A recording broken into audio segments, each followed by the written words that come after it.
Hi everyone, it's Jen. Thank you so much for joining me today. Today I have a couple of project shares. I made some Christmas tags and I used some stamps from Adorn It and Diana Markham. I am an ambassador for Diana Markham products on Adorn It. I will leave links to the products down below. I'm not sure if they're available right now. They could be pre-orders. I have to check the website, but I will link them down below. And I'll show you the different products I use to make the tags as well. So let's get started. Hope everybody's doing great. These are the stamps that I used today. This is the add-on set for the October release of the Recipe Stamp Club. So I used this one in this project, and this one says Gingerbread Greetings from Our House to Yours. This was originally a woodblock stamp, but they released it in photopolymer, which is wonderful. And I also use these two stamps. I didn't put that one back on correctly, but it's a little gingerbread boy and the gingerbread girl stamp as well. So I used that for one of the projects, and then for the other one I used the September add-on, and this is for the Christmas wassail recipe stamp. So this is the add-on one, and I use this stamp, which is a stocking, and it's all decorated. It's filled with a candy cane, some presents, that same cute little gingerbread guy, and it has a pretty bow with you know, a hook on it or a loop to hang it up. So I think, yeah, those are the only stamps from Adorn It that I used. I also used this stamp set from Simple Stories, and it's the Baking Spirits Bright collection. This is the one that has the typo. It says Gingerbread Kisses and Christmas Wishes, so I don't use that. I did use the cooking utensils because they were the perfect size for my project. So there's a rolling pin, a wooden spoon, a whisk, and a spatula. I cut them all out. I didn't use the whisk, but I used those.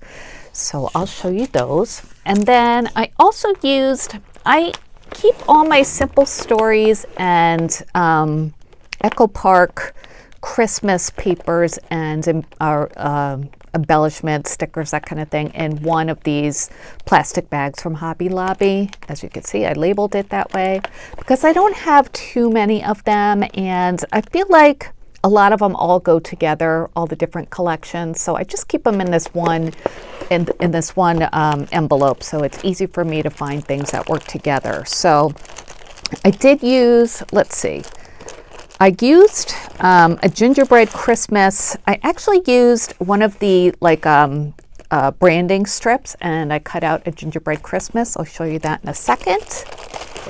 And what else did I use? I used some of the papers from these collections as well.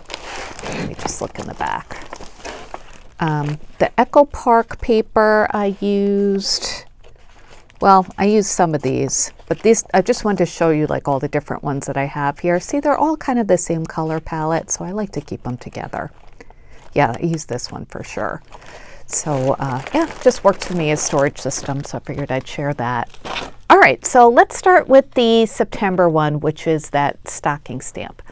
So this is the tag that I made, and it's nice and big. This tag die comes from KSCraft. It's their Scalloped Edge tag die. I'll link this down below. I just recently shown this in a project share video for KSCraft, but it's a great tag die set, and it comes with different sizes. I actually used the smallest inset one, and I think this is a medium-sized scalloped frame. And then for that green paper in between, I just put this tag on top of a green paper and then just cut all around it so it would leave a little border. I just thought that looked nice. That's where I used a Gingerbread Christmas from the branding strip, and this little gingerbread guy also comes from KSCraft. I will link that down below as well. It's one of their shaker Christmas shaker die sets.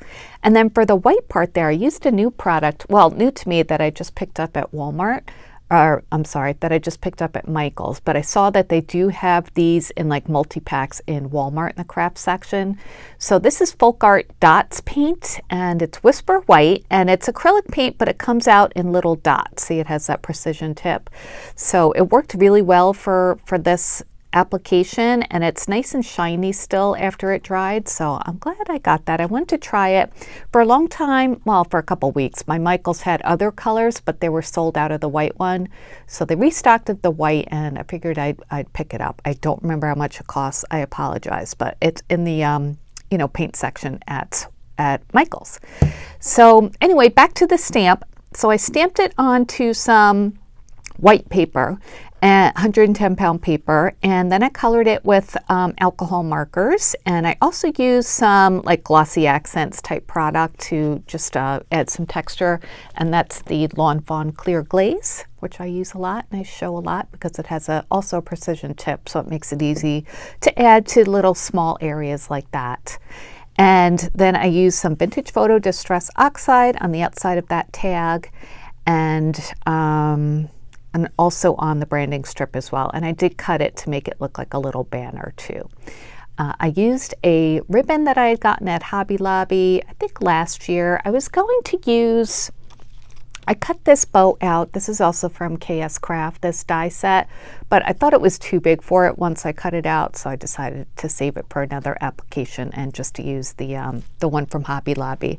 Now this tag does cut out like a slit to put a ribbon through, but I wanted to cover that up because I didn't want my ribbon going through all the way down here. So you could cover it up with something and you won't even see it. I did punch an eyelet with my Crocodile there, and I used some twine that I'd recently gotten from Home Goods to add a little hanger to it. So I thought this would be great for a gift tag and also then for an ornament. So that's my Christmas tag made with the September add-on, so I hope you like that. Now let me show you the one I made with the gingerbread stamp. So this one is a little bit smaller, as you can see. I used the smallest die from KSCraft to make the background, and also I used the smallest inset to add another layer to that. So there's that gingerbread greetings from our house to yours. Stamped that out and colored it with alcohol markers, and I also used my Lawn Fawn sparkle glaze for this one, and that one is the same as the other one, but it's just sparkly. So I just wanted to add a little bit of shine to this one since it was more baking themed. And then here are those utensils that I stamped from the Simple Stories stamp set, and I did add some sparkle glaze on the tops of those just to make it look like they were used for baking. And those are those cute little gingerbread stamps that I stamped out and colored and fussy cut. Wasn't too bad fussy cutting those. Yeah, and then I added some white stitch lines with a gel pen just to, I don't know, I thought it needed a little brightening up on the edges, so that's why I did that. Even though it is stitched, it does have stitching in the die. I wanted to add a little bit of white to it as well. So I think this came out so cute. I think this would look really nice like on a, a handmade cookie platter or something like that. And then of course you can use this as an ornament or just a decoration in your home. This one I did use the slit that it came with, that it cut out to add my twine to. And the back, I just backed it. Well, actually this one I didn't back at all. This was just a single layer, but it's a nice thick red paper. This one I did add a layer of craft paper because it wasn't quite as thick, and for a bigger tag like this, I wanted to make it super sturdy. This one is sturdy enough as it is. So those are my two project shares for today. Just want to come on and show these, and if they are available, I will link them down below so you could check them out on the Adorn It website, the stamp sets. I'll link the dies that I used as well, and if you have any questions, please let me know. Thank you so much for watching. I appreciate any thumbs up or comments, subscriptions. It's just so nice having you all here, and yeah, I appreciate your support always. So I'll talk to you guys later. Have a great day. Bye.